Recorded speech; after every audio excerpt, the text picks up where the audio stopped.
একজন দার্শনিক নৌকায় চড়ে যাচ্ছে কোথাও, তো নৌকায় চড়ে যাচ্ছে দার্শনিক একা, মাঝি নৌকা বাঁধছে।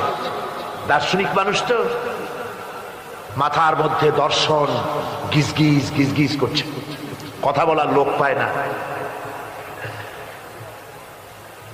এখন মাঝির সাথেই কথা বলার সিদ্ধান্ত নিল। শেষ পর্যন্ত বলল, রে মাঝি, কত বছর নৌকা চালাও?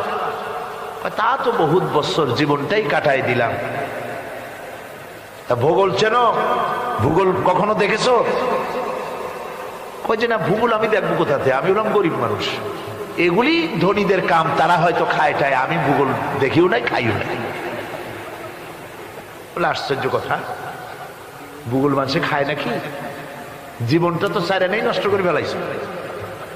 মাঝি দাঁতগুলো বাইর করে দিয়ে বলতেছে, স্যার হইতেও পারে। কিছুক্ষণ পর দার্শনিক বলছে, এই বেটা, দর্শন বোঝো? স্যার খামোখাই শরম দিচ্ছেন, এ সমস্ত বড় লোকের খাবার, ওগুলি আমার সামনে বলে লাভটা কি? আমরা গরিব মানুষ, এগুলি আমরা কোনোদিন দেখিও নাই, খাইও নাই। দার্শনিক বলছে, বেটা বেওকুফ, দর্শন মানুষে বুঝি খায়? তোর জীবন আটা নাই মিশা। মাঝি কয়, হইতেও পারে। এবার দার্শনিক বলছে, এই বেটা, কিছুই তো জানো না, খালি দাব বাইর করো, ইতিহাস চেনো? মাঝি বলছেন, স্যার এইবার একটা কথা বলছেন যেটার সাথে কিছুটার মিল আছে, আমি খাইছি। সেটা হচ্ছে, বাপ গরিব ছিলেন, কিন্তু মাঝে মধ্যে শীতের মৌসুমে পাতিহাঁস জবাই করে আমরা খাইতাম, আর বিবাহের সময় শ্বশুর বাড়ির রাজহাঁস জবাই করে খাওয়াইছিল, কিন্তু ইতিহাস তো খাই নাই, ওইটা কোথায় পাওয়া যায়? দার্শনিক বলছে, বেকুব বেটা, ইতিহাস আর পাতিহাঁস বুঝি এক? তোর জীবন তো বারো নাই মিশা। মাঝি কয়, হইতেও পারে।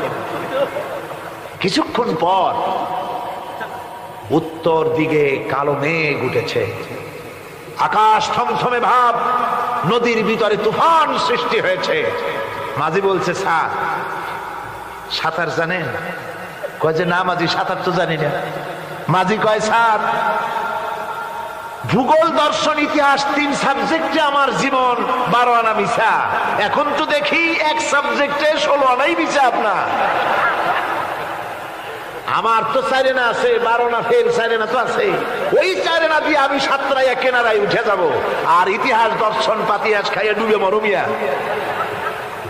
এবার দার্শনিক বলছে, আরে মাঝি, মানুষকে এরকম নৌকো ডুবে মরে নাকি? কয় মরে না, আমার বাপ এই নৌকার মাঝি ছিল, তারপরে এই নৌকা বাইতে বাইতে আমার বাপ এই নৌকার মধ্যে মরছে ডুবিয়া। আচ্ছা, তোমার দাদা? আমার দাদাও মাঝি ছিল, এই নৌকা বাইতে গিয়ে সেও মরছে। তোমার নানা? আমার নানাও এরকম নৌকা বাই এরকম মাঝি হয়ে মরছে। দার্শনিক কয়, তুমি তো দারুণ বেহায়া, যে নৌকায় তোমার বাপ মরলো, দাদা মরলো, সেই ব্যবসা তুমি ছাড়তে পারো নাই, তুমি তো দারুণ বেহায়া। মাঝিরও বুদ্ধি কম না। মাঝি কয় যে, স্যার আপনার বাপ জিন্দা আছেন? কয় না, মারা গেছেন। কোথায় মরছে? ঘরের মধ্যে খাটের উপরে চিত হইয়া আরামসে মারা গেছেন। আপনার দাদা? বলে তিনিও ঘরের মধ্যে বাস, ওইখানে ঘরের মধ্যেই মারা গেছেন, খাটের উপরে। আপনার নানা? উনিও ঘরের মধ্যে চিত হয়ে আরামসে মারা গেছেন।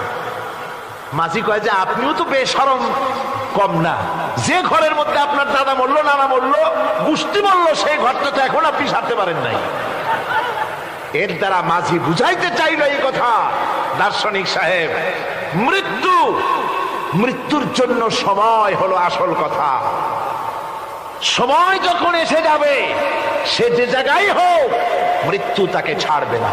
মৃত্যু যখন আসবে, জায়গায় পৌঁছতে হবে, আর সময় যখন আসবে, 1 মুহূর্ত আগে পিছু করা হবে না। মউত আসার সাথে সাথে আজরাইল তার সামনে এসে যাবে, 1 মুহূর্ত বাঁচতে পারবে না।